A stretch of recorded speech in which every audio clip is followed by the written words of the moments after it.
Python data science నుండి advanced జెన్ AI వరకు latest technologies నేర్చుకోవడానికి వీక్యూబ్ సాఫ్ట్వేర్ సొల్యూషన్స్ ని సంప్రదించండి. ప్రభుత్వం ఏర్పడిన వెంటనే చాలా మంది స్వచ్ఛందంగా వాళ్ళ దేశానికి వెళ్ళిపోయారని ఇవన్నీ మనం మాట్లాడుకున్నాం. కానీ తర్వాత కాలంలో చికెన్ నెక్ దగ్గర రెండు వర్గాలకు విడిపోవడం, మన BSF మీద వాళ్ళ రాళ్ల దాడి చేయడం, ఇవన్నీ పరిణామాలు చూస్తుంటే మరొకసారి వాళ్ళ అప్పర్ హ్యాండ్ అయి ఉంటుందా? ఖచ్చితంగా వాళ్ళే వాళ్ళ దేశానికి వెళ్ళిపోతుంటారు. వాళ్ళకి వాళ్ళు వెళ్ళిపోయే రకం వీళ్ళు కాదు.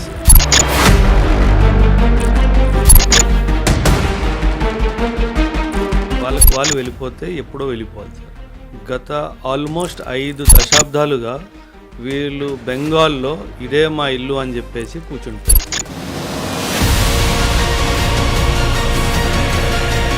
ఇప్పుడు మన దేశంలో అక్రమంగా రావడానికి అసలు సమస్య లేదు. పాకిస్తాన్ బార్డర్లో LOC ఆ ఏరియాలో వెపన్స్తో ఉంటాం, కానీ చైనా బార్డర్లో మన దగ్గర వెపన్స్ ఉంటాం. పరిస్థితులు పాకిస్తాన్తో ఎలాగైతే దారుణంగా ఉన్నాయో అలా LACలో లేవు సార్. 1962లో మనకి చిన్న యుద్ధం ఏదైతే జరిగిందో చైనాతో, ఆ తర్వాత మనం ఒప్పందంకి వచ్చింది ఏంటంటే ఆయుధాలతో మనం బార్డర్ వైపుకి వెళ్ళకూడదు. ఒక్కవేళ గొడవ జరిగినా సరే మనం ఫైర్ వెపన్స్ని వాడకూడదు.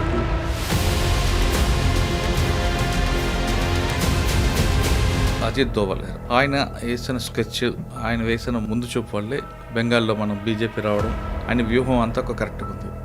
అంటే ఎక్కడైనా దేశంలో చిన్న ట్రబుల్ వచ్చినా, ఇంటర్నల్ ఇష్యూ కానీ ఏమొచ్చినా ఆయన వ్యూహం వేస్తారు, ఖచ్చితంగా అది సక్సెస్ అవుతుంది. మరి మణిపూర్ ఇప్పటికీ తగలబడుతుంది కదంటే, మరి అందులో ఆయన జోక్యించలేదు సార్. జోకించలేదు అని కాదు సార్.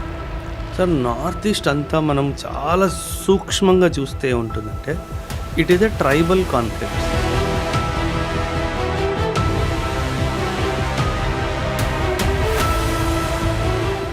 అజిత్ దోవల్, జయశంకర్ సార్, అమిత్ షా వీళ్ళు త్రిమూర్తులు సార్.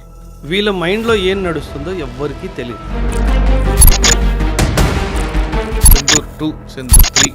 సింధూర్ 2 రావాలని నేనైతే చాలా డీప్గా మనస్ఫూర్తిగా కోరుకుంటున్నాను. ఈ సింధూర్ 2లో ఆబ్జెక్టివ్ ఉండాలంటే బలూచిస్తాన్ని పాకిస్తాన్ నుంచి సెపరేట్ చేయాలి. సింధూర్ 3 POKని తిరిగి తెచ్చుకోవాలి.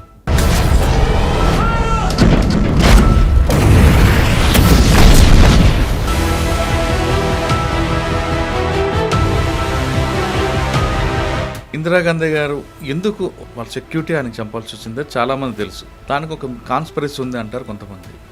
మీకున్న సమాచారం ఇది జరిగే ముందు ఎన్నోసార్లు మన IB అండ్ RAW ఇద్దరు ఇందిరాగాంధీకి పర్సనల్గా అఫీషియల్గా డైరెక్షన్స్ కూడా ఇచ్చారు. మేడం, ఈ సిక్ కమ్యూనిటీ వాళ్ళని మీరు మీ పర్సనల్ బాడీ గార్డ్స్ లాగా తీసేయండి, ఎందుకంటే కొన్ని నెలల ముందే ఈ ఆపరేషన్ బ్లూ స్టార్ జరిగింది.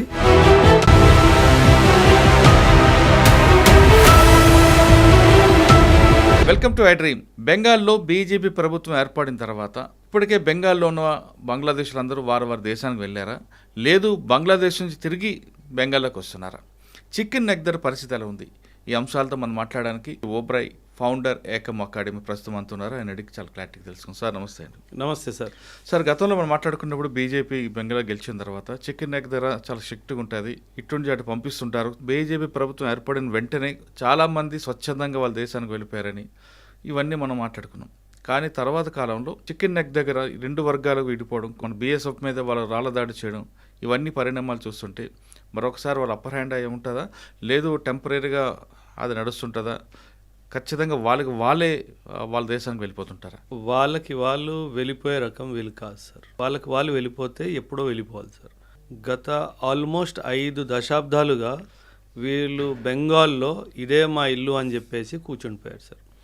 మనం గతంలో almost 19 lakhs illegal migrants Assam రాష్ట్రంలో మాత్రమే ఉన్నారు అని చెప్పి కూడా మనకు క్లారిటీగా తెలిసిపోయింది సార్.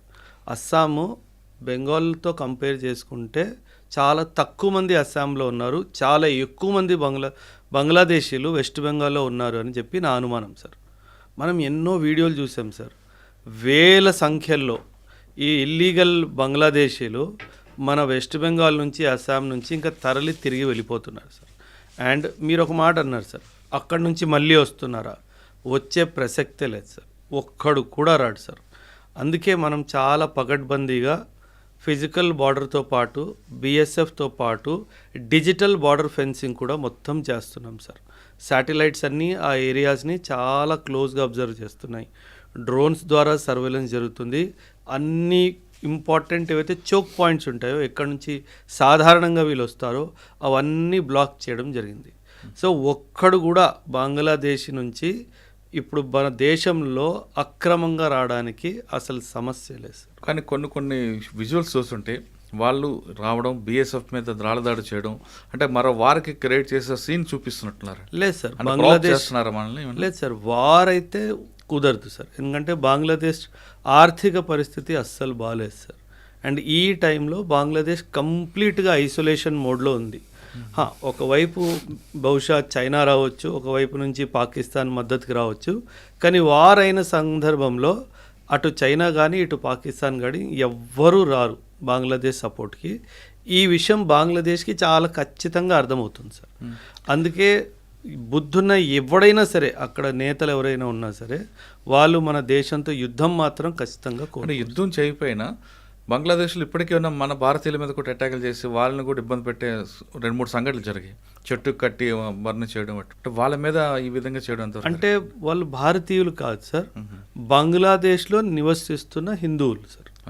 సో వాళ్ళు ఇండియన్స్ కాదు, Hindus, but who are staying in Bangladesh.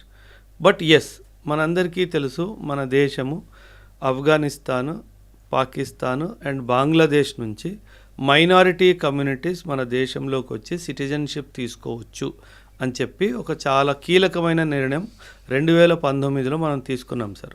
మీకు గుర్తుంటే కనుక సిటిజన్షిప్ అమెండ్మెంట్ యాక్ట్ తీసుకురావడం జరిగింది సార్. సో ఈ 3 దేశాలు, పాకిస్తాన్ కానీ, ఆఫ్ఘనిస్తాన్ కానీ, బంగ్లాదేశ్ నుంచి మైనారిటీ కమ్యూనిటీస్, అక్కడ నివసిస్తున్న హిందూస్ కానీ, క్రిస్టియన్స్ కానీ, సిఖ్స్ కానీ, జైన్స్ కానీ, పార్సీస్ కానీ వీళ్ళు రావచ్చు, మన దేశానికి రావచ్చు, ఇండియన్ సిటిజన్షిప్ కోరుకోవచ్చు అని. ఎందుకు ఇలా చేశారంటే సార్, చాలామంది దీన్ని కూడా విమర్శించారు సార్. హిందువులకి వీళ్ళు భూమి మీద ఎక్కడున్నా సరే మనం ఆశ్రయం ఇవ్వకపోతే ఎవరిస్తారు సార్? ఇది మన దేశంలో జన్మించిన ఒక సంప్రదాయము, ఒక మతం కదా సార్. సో ఖచ్చితంగా విశ్వవ్యాప్తంగా ఈ కమ్యూనిటీస్, నేను పేర్లు తీసుకున్నాను కదా, సిక్కిజము మన దేశంలోనే జన్మించింది, బుద్ధిజము, జైనిజము ఇవన్నీ మన దేశానివి కాబట్టి సో వీళ్ళకి మనం ఇవ్వకపోతే ఆశ్రయం ఎవరిస్తారు? సో ఆ కోణంలోనే మన ప్రభుత్వం ఒక కీలకమైన నిర్ణయం 2019లో తీసుకుంది. సో ఆ తర్వాత చాలామంది మన దేశానికి రావడం జరిగింది. వాళ్ళకి మనం అఫీషియల్ ఛానల్స్ ద్వారా సిటిజన్షిప్ ఇవ్వడం కూడా జరిగింది.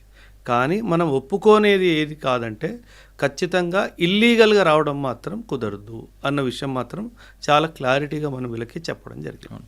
కానీ ఇప్పుడున్న పరిస్థితుల్లో మీరు అన్నట్లుగా హిందువుల మీద బంగ్లాదేశ్లో దాడులు, దాన్ని ఎవరు అరికెడతారు? మరి వాళ్ళే చేయాలి సార్. అది ఘోరంగా చెట్టు కట్టి బర్న్ చేయడం అనేది జరుగుతున్నాయి కదండి. అది హ్యూమన్ రైట్స్ వైలేషన్ సార్. అది ఖచ్చితంగా human rights violation sir. And United nations human rights సంబంధించిన సంస్థలు ఏవైతే ఉన్నాయో వాళ్ళు వీటిని చాలా తీవ్రంగా తిరస్కరించారు కూడాను. అండ్ రానున్న టైమ్స్లో సార్ ఎప్పుడైనా సరే ఈ హ్యూమన్ రైట్స్ సంబంధించిన సంస్థలు ఏం చేస్తాయంటే, ఏ దేశమైనా వరల్డ్ బ్యాంక్ నుంచి కానీ, ఐఎంఎఫ్ నుంచి కానీ డబ్బులు కోరుకున్నప్పుడు అప్పుడు ఇవన్నీ వాళ్ళు లెక్కెడతారు.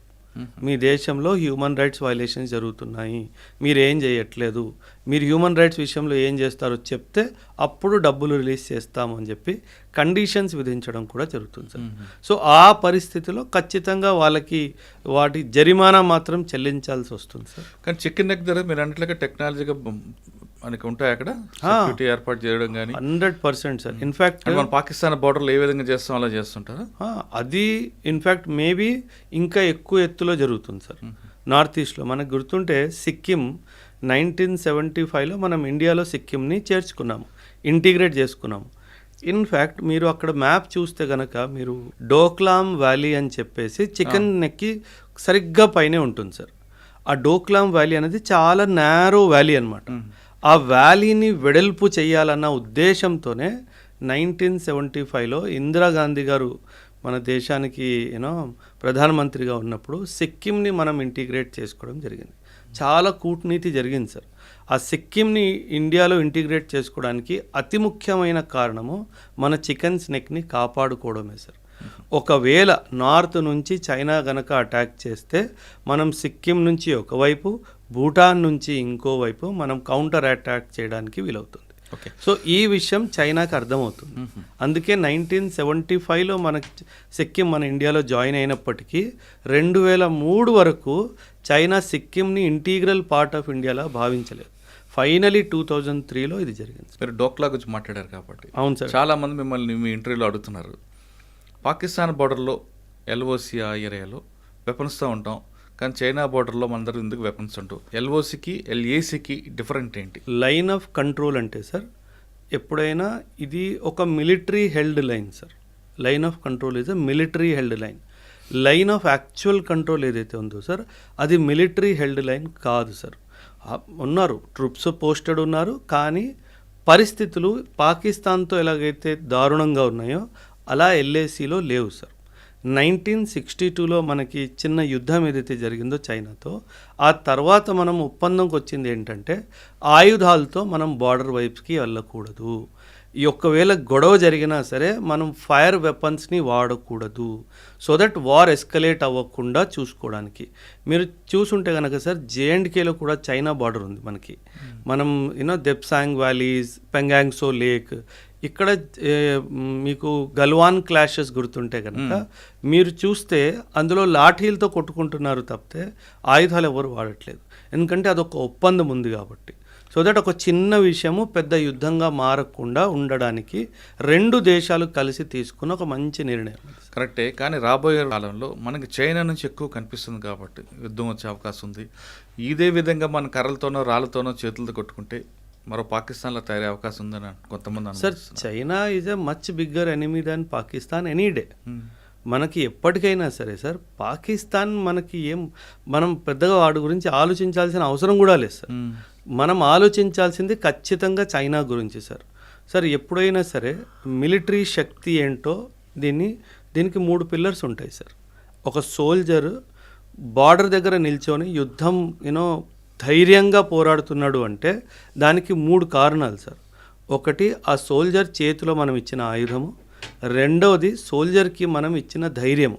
నీ దేశం నీతో పాటు ఉంది, నువ్వు ధైర్యంగా ఉండు, వీఆర్ సపోర్టింగ్ యూ అనేది. మూడవది పొలిటికల్ విల్ సార్. ఈ 3 ఉంటే కనుక ఖచ్చితంగా ఏ యుద్ధాన్ని మనం ఓడిపోం సార్. 1962 వార్ ఏదైతే చైనాతో జరిగిందో అది ఓడిపోవడానికి కారణం సైనికుడు కాదు, సైన్యం కాదు. It was a political and diplomatic failure sir. It was a political and diplomatic failure. So China is the bigger enemy than Pakistan any day to India sir. Pakistan గురించి మనం పెద్దగా ఆలోచించాల్సిన అవసరం కూడా లేదు.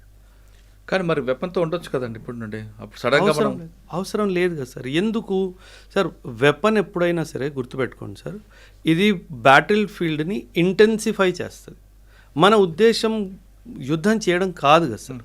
ఏ దేశమైనా సరే యుద్ధం కాకుండా మాటలతో, డిప్లొమసీతో ఒక పీస్ని ఎస్టాబ్లిష్ చేయడానికే ప్రయత్నిస్తుంది. సో ఒకవేళ ఆయుధాలు లేకుండా సార్ ఇప్పుడు 1962 2026 60 సంవత్సరాల పైన అయిపోయింది కదా సార్. ఏ యుద్ధం జరగలేదు కదా sir. So it is in a way మంచిదే కదా సార్. సో అది మనకి మంచి తీసుకొచ్చింది కానీ చెడు తీసుకురాలేదు కదా. So it is working well for us. Sir next Ajit Doval garu, ఆయన వేసిన స్కెచ్, ఆయన వేసిన ముందు చూపు వల్లే బెంగాల్లో మనం బీజేపీ రావడం, ఆయన వ్యూహం అంతా ఒక కరెక్ట్గా ఉంది. అంటే ఎక్కడైనా దేశంలో చిన్న ట్రబుల్ వచ్చినా, ఇంటర్నల్ ఇష్యూ కానీ ఏమొచ్చినా ఆయన వ్యూహం వేస్తారు, ఖచ్చితంగా అది సక్సెస్ అవుతుంది. మరి మణిపూర్ ఇప్పటికీ తగలబడుతుంది కదండి, మరి అందులో ఆయన జోక్యం లేదు సార్. జోకించలేదు అని కాదు సార్. సార్ నార్త్ ఈస్ట్ అంతా మనం చాలా సూక్ష్మంగా చూస్తే ఉంటుందంటే it is a tribal conflict sir. అంటే ఏదో ఎకనామిక్ రీజన్స్ కానీ బార్డర్ డిస్ప్యూట్ కానీ కాదు sir. It is a tribal conflict between 2 major tribal groups. అక్కడ ఆ ట్రైబల్ కాన్ఫ్లిక్ట్ హిస్టారికల్ సార్. అది ఇప్పటి నుంచి మొదలైంది కాదు. కానీ డెఫినెట్గా దానికి ఆర్థిక వ్యవస్థ కూడా ఒక కారణం ఉంది, దానికి అడ్మినిస్ట్రేటివ్ వ్యవస్థ కూడా ఒక కారణం ఉంది. కాకపోతే ఈ ట్రైబల్ కమ్యూనిటీస్ ఏంటంటే సార్, వీళ్ళు చాలా వెపన్స్, అంటే హిస్టారికల్గా చరిత్రలోనే వీళ్ళ దగ్గర చాలా వెపన్స్ ఉన్నాయి సార్. అవి modern state of the art weapons కాకపోయినా కత్తులు, కటార్లు, లోకలీ మేడ్ గన్స్ వీళ్ళ దగ్గర చాలా ఉన్నాయి సార్. సో మనం ఎంత వ్యూహం వేసినా సరే, ఎంత మనం ఆర్మ్డ్ ఫోర్సెస్ని డిప్లాయ్ చేసినా సరే, వాళ్ళ బ్లడ్లోనే ఫైటింగ్ ఉంది సార్. అది ఆపాలి అంటే వాళ్ళు ఖచ్చితంగా థాట్ ప్రాసెస్ నుంచి బయటకు వచ్చిన తర్వాతనే ఇలాంటి యుద్ధాలు అవుతాయి. కానీ అదర్వైజ్ మనం ఎంత బలప్రయోగం కేవలం యుద్ధంతో కాకుండా వాళ్ళ మార్పు తీసుకురావడానికి, వాళ్ళకి అవగాహన కల్పించడానికి చేస్తున్నారు చాలా విషయాలు చేయొచ్చు కదండి. ఖచ్చితంగా జరుగుతుంది సార్. అంటే ఇప్పుడు ప్రస్తుతానికి మనకి సార్ ఏమవుతుందంటే ఒక కాన్ఫ్లిక్ట్ స్టార్ట్ అయింది, ఇగ్నైట్ అయింది అంటే అది ఎన్నో సంవత్సరాలు దాని వెనక దాన్ని ఆపడానికి ప్రయత్నం కూడా ఉంటుంది సార్. ఇప్పుడు 2 years 1 year ముందు మణిపూర్ జరిగింది అంటే ఎన్నో సంవత్సరాల ముందు కూడా జరగచ్చు. ఎవరో దాన్ని ఆపుతున్నారు అన్న విషయం మనం మర్చిపోకూడదు సార్. అండ్ అది జరిగిన తర్వాత కూడా మళ్ళీ అలా జరగకుండా చాలా చర్చలు, చాలా చర్యలు కూడా తీసుకుంటూ ఉంటారు. అది పబ్లిక్ డొమైన్లో సాధారణంగా పెట్టారు. ఎందుకంటే కొన్ని శక్తులు ఏంటంటే ఇది ఆగకూడదు, ఇలాగే కొనసాగుతూ ఉంటాం. సో వాళ్ళకి తెలియకుండా మనం ఏం చేస్తున్నాము అన్న ఉద్దేశంతో చాలా వివరాలు కామన్ మీడియాకి తెలియచేయరు సార్. అది తెలియచేయకపోవడమే మంచిది సార్. అంటే తెలియకుండా జరగాల్సిన పని జరుగుతుంటుంది 100% సార్. అది జరగకుండా లేదంటే ఇప్పటికీ మళ్ళీ ఈరోజు చెప్పండి సార్, మణిపూర్ ఎక్కడ న్యూస్ పేపర్లో వచ్చింది? అవును. అంటే ఏమీ జరగట్లేదనే కదా. ఎస్, సిచ్యువేషన్ టెన్స్డ్గానే ఉంది, నేను అక్సెప్ట్ చేస్తాను. బట్ అది టెన్స్ సిచ్యువేషన్ అవుట్ ఆఫ్ కంట్రోల్లో వెళ్ళట్లేదు అంటే ఖచ్చితంగా వ్యవస్థ పనిచేస్తున్నట్టే కదా సార్. అంటే మనకు శత్రువులకి ఆ విషయం తెలియకుండా జరుగుతుంది, సైలెంట్గా చేయాలి. ఎప్పుడో రోజు బయటపడుతుంది. 100% సార్. అదే కాదు సార్, ఇప్పుడు మీకు ఒక ఎగ్జాంపుల్ చెప్తాను సార్. ఆఫ్ఘనిస్తాన్, పాకిస్తాన్ ప్రియమిత్రులు కానీ ఈ స్టేట్మెంట్ ఇప్పటికీ నిజమా సార్? కాదు. వాళ్ళిద్దరు కొట్టుకొని చేస్తున్నారు కదా. ఆఫ్ఘనిస్తాన్ వాడు పాకిస్తాన్ మీద దాడి చేస్తున్నాడు, పాకిస్తాన్ వాడు ఆఫ్ఘనిస్తాన్ మీద దాడి చేస్తున్నాడు. దీని వెనక ఎవరున్నారు? ఒక మిత్రుడిని శత్రువులో మార్చారు అంటే ఎక్కడో ఎవరో తెలివి పెట్టాడు కదా సార్. సో దట్ ఆ ధ్యాస మన మీద నుంచి మళ్ళీ ఆఫ్ఘనిస్తాన్ వైపు పోయేటట్టు ఒకటి చేశాడు, మధ్యలో బలూచిస్తాన్ వాట్ ఎవర్. ఖచ్చితంగా సార్, ఇప్పుడు ఒకరిని మనం డిస్టర్బ్ చేయాలి అంటే మనం కనిపించాల్సిన అవసరం లేదు అక్కడ సార్. వాడు ధ్యాస వేరే వైపు మళ్ళీ చేస్తే వాళ్ళిద్దరు కొట్టుకొని చేస్తారు, మనం మన పనులు చేసుకుంటూ ఉండాలి సార్. అది కదా సార్ కూటనీతి సార్. యుద్ధం పోరాడి గెలవడంలో గొప్పతనం లేదు సార్. యుద్ధం కాకుండా మన మీద యుద్ధానికి రావాలనుకున్నోడి మీద ఇంకొకడిని పంపించడము అది నిజమైన గెలుపు సార్. అందులో అజిత్ దోవల్, అందులో Ajit Doval garu number 1 sir. Sir Ajit Doval, Jaishankar sir, Amit Shah, వీళ్ళు త్రిమూర్తులు సార్. వీళ్ళ మైండ్లో ఏం నడుస్తుందో ఎవ్వరికీ తెలియదు sir. So that is the beauty. మీరు ఇమాజిన్ చేయండి సార్, ఎవరైతే మన మీద దాడికి వస్తున్నాడో వాడి స్నేహితుడి మీద దాడి మీదకి వెళ్ళేటట్టు మనం చేశాం సార్. దీనికి మించిన డిప్లొమాటిక్ సక్సెస్ ఏముంటుంది సార్? అదే అటెన్షన్ డైవర్షన్ చేశారు అంతే. That is the game sir. Sir అందుకే సున్జు అని చెప్పేసి ఒక మిలిటరీ ఫిలాసఫర్ ఉన్నాడు సార్. ఆయన ఏమన్నాడంటే, there is no greatness in winning a battle, there is no greatness in winning a battle, the greatness lies in avoiding the battle. So that is what we did. So imagine, China నుంచి 1962 నుంచి ఇప్పటి వరకు మనం బ్యాటిల్ని avoid చేసాం కదా sir. అవును. So that is the real victory కదా sir. So పోరాడి యుద్ధం గెలవడంలో పెద్ద గొప్పతనం ఏం లేదు సార్. అంటే ఐడియాలజీతో కొట్టడం అనేది గొప్ప. ఎగ్జాక్ట్లీ. ఐడియాలజీతో కొట్టాలి. ఇందిరాగాంధీ గారు ఎందుకు వాళ్ళ సెక్యూరిటీ ఆయనకు చంపాల్సి వచ్చిందో చాలామంది తెలుసు. దానికి ఒక కాన్స్పిరసీ ఉంది అంటారు కొంతమంది. మీకున్న సమాచారం ఏంటి? అంటే సమాచారం అని కాదు సార్. ఇందిరాగాంధీ గారు ఎలా, పంజాబ్ స్వర్ణ దేవాలయం అదేనా? 100% సార్. ఇన్ఫ్యాక్ట్ ఇది జూన్ నెల సార్. 4th June 1984 was the day when operation blue star happened. And మనకు తెలుసు తన personal body guards Beant Singh and Satwant Singh, these were the 2 personal bodyguards who actually killed her October 31st, 1984 రోజు. ఇది జరిగే ముందు ఎన్నోసార్లు మన ఐబీ అండ్ రా ఇద్దరు ఇందిరాగాంధీకి పర్సనల్గా అఫీషియల్గా డైరెక్షన్స్ కూడా ఇచ్చారు. మేడం, ఈ సిక్ కమ్యూనిటీ వాళ్ళని మీరు మీ పర్సనల్ బాడీగార్డ్స్ లాగా తీసేయండి, ఎందుకంటే కొన్ని నెలల ముందే ఈ ఆపరేషన్ బ్లూ స్టార్ జరిగింది. సో ఖచ్చితంగా వాళ్ళకి ఏదో ఒక విధంగా ప్రతీకారం తీసుకోవాలి అన్న ఒక ఆలోచన ఉంటుంది.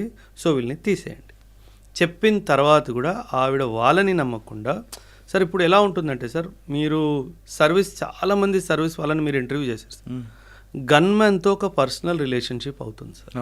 ఎందుకంటే తను నన్ను కాపాడుతాడు అన్న ఒక ఆలోచన ఉంటుంది కాబట్టి ఎన్ని అఫీషియల్ రిపోర్ట్స్ వచ్చినా, ఎన్ని అఫీషియల్ ఇంటెలిజెన్స్ రిపోర్ట్స్ వచ్చినా సరే తను వాళ్ళని ఎవ్వరిని నమ్మకుండా వాళ్ళిద్దరిని నమ్మింది సార్. అది తను చేసిన అతిపెద్ద తప్పు సార్. అదే తప్పు రాజీవ్ గాంధీ గారు కూడా చేశారు సార్. ఐబీ చాలా క్లియర్గా చెప్పింది, సార్ ఇప్పుడు పరిస్థితులు చెన్నైలో బాగాలేవు, తమిళనాడులో బాగాలేవు, so please do not travel south అని చెప్పి చాలా స్పష్టంగా డైరెక్షన్స్ ఇచ్చినప్పటికీ లేదు నేను వెళ్తాను అని చెప్పారు. సో ఒక ప్రధానమంత్రి ఎప్పుడైనా సరే సార్ ఇంటెలిజెన్స్ వాళ్ళు ఇచ్చిన నిర్దేశాలని వాళ్ళని ఓవర్ పవర్ చేయకూడదు. మీకు గుర్తుంటే చాలా రీసెంట్గా మోదీ గారు ఒక ఇంపార్టెంట్ మీటింగ్కి ఆసియాన్కి వెళ్ళాలి, కానీ ఇంటెలిజెన్స్ క్లియరెన్స్ ఇవ్వలేదని చెప్పి ఆయన వెళ్ళడం మానేశాడు సార్. అది ఎందుకంటే సార్ ఇంటెలిజెన్స్కి తెలుసు ఏం జరుగుతుంది గ్రౌండ్లో అనేది. ఎందుకు మనం ఒక రిస్క్ జోన్లో మన ప్రధానమంత్రిని కానీ రాష్ట్రపతిని కానీ తీసుకెళ్ళాలి? అండ్ ఇందిరాగాంధీ గారు చేసిన అతి పెద్ద తప్పు అది సార్. సార్ నేను సిక్ కమ్యూనిటీ గురించి ఒక 2-3 విషయాలు మాట్లాడతాను సార్. ఒకప్పుడు ఎలా ఇస్లామిక్ ఇన్వేడర్స్ మన హిందువుల మీద అత్యాచారాలు చేశారో మనందరికీ తెలుసు. అండ్ సిక్ మతం పుట్టింది కూడా ఆ అత్యాచారాల నుంచి హిందూ కమ్యూనిటీని కాపాడడానికి. అండ్ ఆ హిందూ కమ్యూనిటీని కాపాడినప్పుడు వాళ్ళని ఏంజల్స్లా భావించారు, అంటే దేవుడు పంపించిన దూతలు అని చెప్పి. మన దేశానికి సైన్యానికి ఎంతో కాంట్రిబ్యూషను సిక్ కమ్యూనిటీ చేస్తుంది సార్. అప్పుడు వాళ్ళు ఏమంటారు, ఓహో వీరుడు శూరుడు అని చెప్పేసి మీరు మాట్లాడతారు. కానీ ఒక సిక్ కమ్యూనిటీ వాడు తన హక్కు గురించి మాట్లాడితే మాత్రం ఖాళిస్తాన్ టెర్రరిస్టులు మీరు అన్నట్టుగా మాట్లాడతారు. అది చాలా పెద్ద తప్పు సార్. నేను మీకు ఒక ఎగ్జాంపుల్ చెప్తాను సార్. 1962 వార్ జరుగుతున్నప్పుడు జవహర్లాల్ నెహ్రూ గారు నేషనల్ మీడియాలో వచ్చి ఒక రిక్వెస్ట్ పెట్టారు మొత్తం దేశానికి. ఏమని, మన ఆర్థిక పరిస్థితులు దేశానివి బాగాలేవు, నాకు మీరు డబ్బు కానీ బంగారం కానీ ఇస్తే నేను ఆయుధాలు తీసుకొస్తాను అండ్ చైనాతో జరుగుతున్న యుద్ధం మీద సైనికులకు అందిద్దాము అని చెప్పేసి. ఆల్ ఓవర్ ఇండియా 257 కేజీల బంగారము ప్రభుత్వం పోగేసింది సార్. అందులో 252 కేజీస్ ఒకే ఒక్క స్టేటు పంజాబ్ నుంచి వచ్చింది సార్. మన దేశమంతా 257 కేజీలు ఇస్తే పంజాబ్ ఒకే ఒక్క రాష్ట్రము 252 కేజీలు ఇచ్చింది సార్. అంటే దేశం మీద ప్రేమ ఈ కమ్యూనిటీకి ఉన్నంత ఏ కమ్యూనిటీకి లేదు సార్. ఇది మీరు గుర్తించాల్సిందే. కానీ ఇక్కడ ఖాళిస్తాన్ మూమెంట్ కూడా మన దేశంలో జరగడంలో ఇందిరాగాంధీ గారు చాలా తప్పులు చేశారు సార్. ఇన్ఫ్యాక్ట్ పంజాబ్ పాలిటిక్స్ని ఇన్ఫ్లుయెన్స్ చేయాలి అన్న ఉద్దేశంతో జర్నైల్ సింగ్ భింద్రావాలే అని చెప్పే వ్యక్తికి ఎంతో పవర్ని చేతుల్లో పెట్టారు. ఆ పవరు, ఆ ఆయుధాలు అవన్నీ పెట్టినప్పుడు సార్ ఇంగ్లీష్లో ఒక ప్రావర్బ్ ఉంది sir, if you create a monster then you cannot control the monster అని చెప్పేసి. మీరు ఒక రాక్షసుడికి బలం ఇస్తే ఆ తర్వాత రాక్షసుడిని మనం కంట్రోల్ చేయలేము అంటారు. ఎగ్జాక్ట్లీ అదే జరిగింది సార్. ఒకప్పుడు సార్ ప్రెసిడెంట్ చాలా పెద్ద పోస్ట్ కదా sir. Jarnail Singh Bhindranwale had direct connection with the president of India. అంటే నువ్వు ఇంత బలాన్ని ఇస్తే ఆ తర్వాత దురుపయోగం జరుగుతుంది కదా సార్. ఆ దురుపయోగంతోనే పుట్టిందే ఖాళిస్తానీ మూమెంట్. అలాగే ఖాళిస్తానీ మూమెంట్ 1940s నుంచి ఉంది సార్. ఇన్ఫ్యాక్ట్ మనం చరిత్ర చూసుకుంటే 1940 ముస్లిం లీగ్ వాళ్ళు లాహోర్ రెజల్యూషన్ పాస్ చేశారు సార్. ఈ లాహోర్ రెజల్యూషన్ వాళ్ళు ఏమన్నారు, పంజాబ్ మాకు ఒక ముస్లిం స్టేట్ లాగా కావాలి అని అన్నారు. ఎందుకంటే అప్పట్లో పంజాబ్లో సిక్ మెజారిటీ కాదు sir, 40% Muslims, 40% Hindus, 19 to 18% Sikh community, మిగతా 1% 2% వేరే కమ్యూనిటీ వాళ్ళు ఉన్నారు. అప్పుడు సిక్ కమ్యూనిటీకి భయం వేసిందంటే వీళ్ళు పంజాబ్ మొత్తాన్ని ముస్లిం స్టేట్ చేస్తే మా పరిస్థితి ఏంటి. అప్పుడు పుట్టింది మాకు సెపరేట్ స్టేట్ కావాలి ఖాళిస్తాన్ అని చెప్పేసి. ఖాలిస్ అంటే ప్యూర్ సార్. ఖాలిస్ అంటే ఆ పదానికి అర్థము pure. Khalistan a land purely for the six. So this was the call for Khalistan.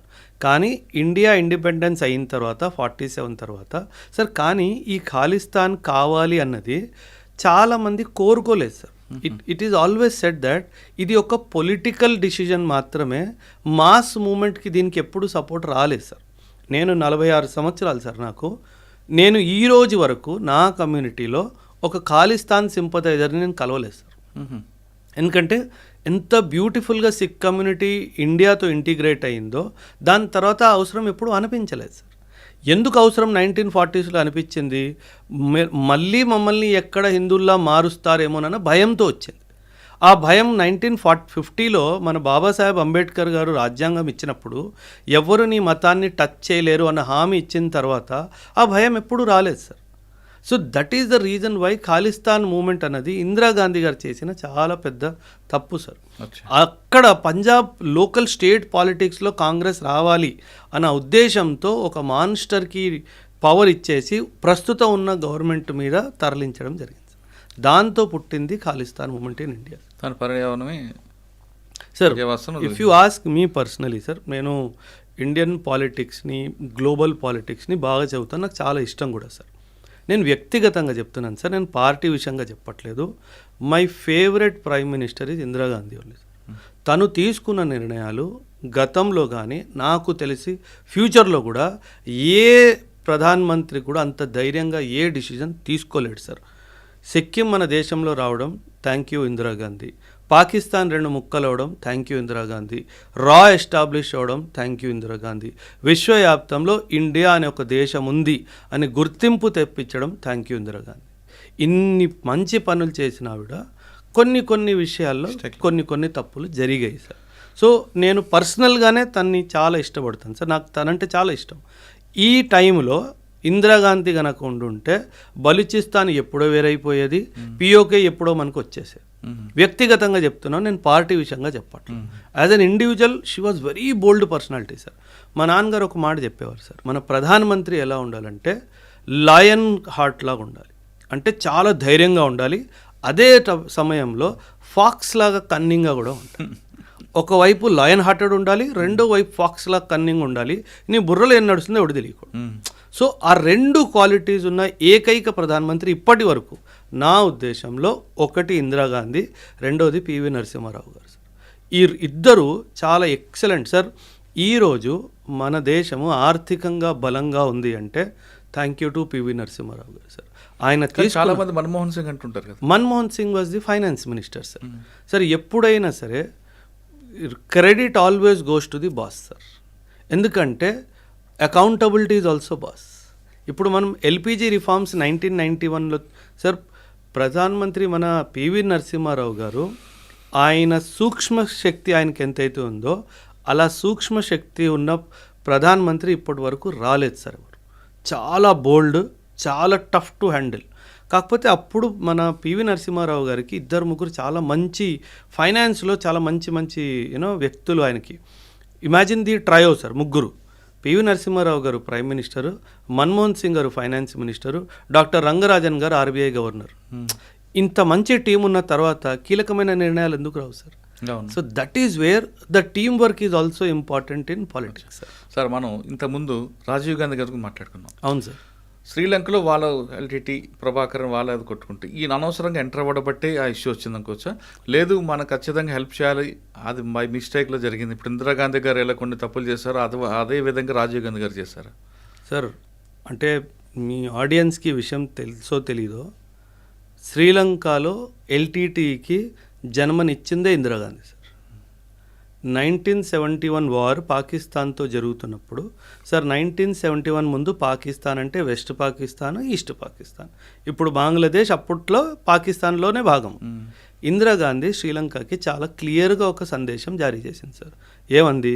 నేను ఈస్ట్ పాకిస్తాన్తో యుద్ధానికి వెళ్తున్నాను, వెస్ట్ పాకిస్తాన్ నుంచి ఈస్ట్ పాకిస్తాన్కి వెళ్ళాలంటే ఇండియన్ ఓషన్ ద్వారానే వెళ్ళాలి. అండ్ అప్పట్లో పాకిస్తాన్ దగ్గర ఫ్లైట్ కానీ షిప్ కానీ డైరెక్ట్గా వెళ్ళే అంత కెపాసిటీ లేదు, నీ దగ్గరకు వచ్చి ఆగి వెళ్ళాలి. నువ్వు మాత్రం హార్బర్ ఇవ్వడానికి వీల్లేదు. ఆ షిప్స్కి రీఫ్యూలింగ్ కానీ ఆయిల్ ఇవ్వడం కానీ ఫుడ్ ఇవ్వడం కానీ చేయడానికి వీల్లేదు. కండిషన్ చాలా క్లియర్గా కండిషన్ పెట్టింది. చెప్పినా సరే శ్రీలంక వినలేదు. వినకుండా పాకిస్తాన్ని మద్దతు ఇవ్వడానికి ప్రయత్నించింది. ఆ రోజు ఇందిరాగాంధీ నిర్ణయించుకుంది, నీకు గుణపాఠం నేర్పిస్తాను. ఈ ఉద్దేశంతో ఎల్టీటీ అనే సంస్థని శ్రీలంకలో జన్మనిచ్చిందే ఇందిరాగాంధీ సార్. ఖలిస్తాన్ లాగా 100% సార్. ఇక్కడ పంజాబ్లో ఖలిస్తాన్ ఏ విధంగా అక్కడ అలాగా 100% sir. Indira Gandhi as a leader is an absolute strict leader sir.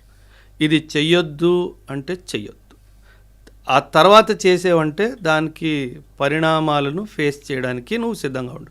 Imagine sir, 1974, 75, 76 ఈ టైం పీరియడ్లో ఈ ఎల్టీటీ అనే సంస్థకి జన్మనివ్వడం జరిగింది సార్. ఆ రోజు ఈరోజు శ్రీలంక కోలుకోలేదు. ఇంకా 30, 40, 50 సంవత్సరాలు వచ్చినా శ్రీలంక కోలుకోలేదు. ఒకే ఒక్క తప్పు ఏంటది? పాకిస్తాన్ వాడి షిప్కి ఫ్యూయల్, ఆయిల్, లూబ్రికెంట్, ఫుడ్ ఇచ్చావు, ఇవ్వద్దు అని చెప్పినా ఇచ్చావు. సో దేశం ఎప్పుడైనా సరే కీలకమైన నిర్ణయాలు తీసుకున్నప్పుడు 100 సార్లు ఆలోచించిన తర్వాతే తీసుకోవాలి. కానీ ఆవిడ తీసుకున్న నిర్ణయం మంచిదే, కానీ వాళ్ళ కొడుకు ఆ సంఘటనలో కదా కోల్పోయాడు. Nature takes the revenge sir. LTT ఉద్యమంలో కొన్ని వేల మంది చనిపోయారు సార్. ఎల్టీటీ తరపు నుంచి, శ్రీలంక తరపు నుంచి, మన తమిళియన్స్ కూడా. ఖచ్చితంగా ఎవరిదో ఉసురు తగులుతుంది కదా sir. Nature will take its revenge sir. అందుకే అంటారు, మాన్స్టర్ని జన్మనిచ్చే ముందు, తప్పు పని చేసే ముందు 100 సార్లు ఆలోచించాలి అని చెప్పేసి. అది తిరిగి 100 రెట్లుగా మన వైపుకే వస్తుంది. సో అది ఖచ్చితంగా it is a lesson to everybody that be mindful of your actions. అంటే ప్రకృతి కొట్టిన దెబ్బకు మనం తప్పించుకోలేం, ఎవడు తప్పించుకోలేడు కదా సార్. అందుకే అంటారు nature has no mercy sir. మనిషి అయినా క్షమించేస్తాడేమో కానీ నేచర్ కర్మ క్షమించదు అంటారు సార్. సింధూర్ 2, సింధూర్ 3 వస్తుందా? సింధూర్ 2 రావాలని నేనైతే చాలా డీప్గా మనస్ఫూర్తిగా కోరుకుంటున్నాను సార్. ఈ సింధూర్ 2లో ఆబ్జెక్టివ్ ఏమి ఉండాలంటే బలూచిస్తాన్ని పాకిస్తాన్ నుంచి సెపరేట్ చేయాలి సార్. సింధూర్ 3 పిఓకేని తిరిగి తెచ్చుకోవాలి. ఇది ఎలా చేస్తారో అజిత్ దోవల్ గారు కానీ, మోదీ గారు కానీ, రాజ్నాథ్ సింగ్ గారు కానీ, అమిత్ షా గారు కానీ, మన ఎక్స్టర్నల్ అఫైర్స్ మినిస్టర్ జయశంకర్ గారు కానీ, ఈ 5 బుర్రలు కూర్చొని నిర్ణయం తీసుకుంటే ఒక 6 నుంచి 8 నెలల్లో బలూచిస్తాన్ అయిపోతుంది. 1 సంవత్సరం తిరిగేలోపు పిఓకే కూడా మన భారతదేశానికి వస్తుంది. కానీ సార్ ఒక విషయం సార్, బలూచిస్తాన్ ఓకే ఫైన్ చేసేయచ్చు, కానీ పిఓకే చాలా జాగ్రత్తగా, చాలా చిన్న విషయాలన్నీ చాలా దగ్గరగా పరిశీలించిన తర్వాతే చేయాలి. ఎందుకంటే పిఓకే సార్ ఇప్పుడు ఎలా అంటే అక్కడ లోకల్ పాపులేషన్ ఏదైతే ఉందో అంత ప్రో ఇండియా ఏం కాదు సార్. ఎక్కడ? పిఓకే. అక్కడ ఎందుకండి? కాశ్మీర్లో కూడా లేదు కదా. అంటే ఇప్పుడు ఎలా అవుతుందంటే సార్, రాడికలైజేషన్ ఒక పదం ఉంటుంది. అంటే మన దేశం మీద ద్వేషను పెంచడంలో పాకిస్తాన్ చాలా సక్సెస్ఫుల్ అయింది సార్.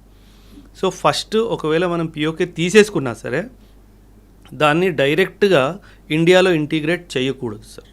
అంటే వాళ్ళని ఇండియాలో రావచ్చు, ఇండియాలో పోవచ్చు, ఇండియన్స్ అక్కడికి వెళ్ళొచ్చు, ఇవన్నీ కాకుండా దాన్ని ఒక కంట్రోల్డ్ టెరిటరీ లాగా ఒక 3 నుంచి 4 దశాబ్దాలు అయిపోయిన తర్వాత అప్పుడు నెమ్మదిగా ఇండియాతో ఇంటిగ్రేట్ చేయాలి. ఎందుకంటే అక్కడ ఎన్ని యాంటీ సోషల్ ఎలిమెంట్స్, ఎన్ని యాంటీ నేషనల్ ఎలిమెంట్స్ ఉన్నాయో మనకు తెలియదు. పాకిస్తాన్ వాడు ఏం చేస్తాడంటే సార్ చాలా తెలివిగా ఆ భూమి నేను ఇంకా ఓడిపోబోతున్నాను, నా చేతిలో ఉండదు అని అనిపించినప్పుడు ఈ టెర్రరిస్టులందరిని ఎవరైతే ట్రైన్ చేశాడో నార్మల్ సివిలియన్స్ లాగా వాళ్ళందరినీ పుష్ చేస్తాడు సార్. సో వీళ్ళేంది అక్కడే ఉంటూ మన దేశంలో మళ్ళీ అన్ని అరాచకాలు చేయడానికి ప్రయత్నిస్తారు. సో అందుకే అది మన చేతిలోకి వచ్చేసినా సరే దాన్ని మనం చాలా జాగ్రత్తగా హ్యాండిల్ చేస్తూ ఒక 4-5 దశాబ్దాలు అయిన తర్వాతనే మన దేశంలో ఇంటిగ్రేట్ చేసుకోవాలి అనేది నా ఆలోచన. కరెక్టే, పిఓకి వరకు మీరు చెప్తున్నారు, కానీ కాశ్మీర్లో కూడా ఇప్పటికి కూడా ప్రజల మద్దతు ఉంది కదండి. ఉంది సార్. అంటే ఇక్కడ మరిస్తున్నాం కదా మనం. అంటే అలా అని కాదు సార్, మీకు గుర్తుంటే కనుక లాస్ట్ ఇయర్ నార్త్ నుంచి కాశ్మీరే కాదు ఒక social media influencer operation Sindoor జరుగుతున్నప్పుడు యాజ్ ఎ స్పై లాగా అన్ని విషయాలు అందించింది కదా సార్. జ్యోతి మల్హోత్రా అనే పేరు ఉంది అమ్మాయి కదా సార్. అవును. సో మనం ఓన్లీ కశ్మీర్లోనే పాకిస్తాన్కి సపోర్ట్ చేస్తున్న వాళ్ళు ఉన్నారు అని చెప్పడం తప్పు సార్. హైదరాబాద్లో కూడా ఉన్నారు, విశాఖపట్నంలో కూడా ఉన్నారు, బెంగళూరులో కూడా ఉన్నారు, చెన్నైలో కూడా ఉన్నారు. సో అదొక ఐడియాలజీ సార్. ఆ ఐడియాలజీని మనం ఈ రాష్ట్రము, ఈ ప్రదేశం నుంచి పోల్చడానికైతే ఖచ్చితంగా లేదు సార్. ఆ ఐడియాలజీ మైండ్ నుంచి పోవాలి సార్. అండ్ కొన్ని వర్గాల్లో ఆ ఐడియాలజీ పోదు సార్ మైండ్. ఆపరేషన్ సింధూర్ 2తో పాటు 3 కూడా వస్తుంది అంటున్నారు ఓబ్రాయ్ గారు. కానీ వస్తే మాత్రం మిగతా రాష్ట్రాల్లాగా వెంటనే కలపకుండా దాన్ని కొంతకాలం అబ్జర్వేషన్ పెడితే తర్వాత మన దేశానికి మంచి జరుగుతుందంటూ అతను అనుభూతిలో చెప్తున్నారు. మరో అంశాల్లో మరీ కలుద్దాం. ఇది ఓబ్రాయ్ గారితో ఎక్స్క్లూజివ్ ఇంటర్వ్యూ. థ్యాంక్ యూ అండి. Thank you sir.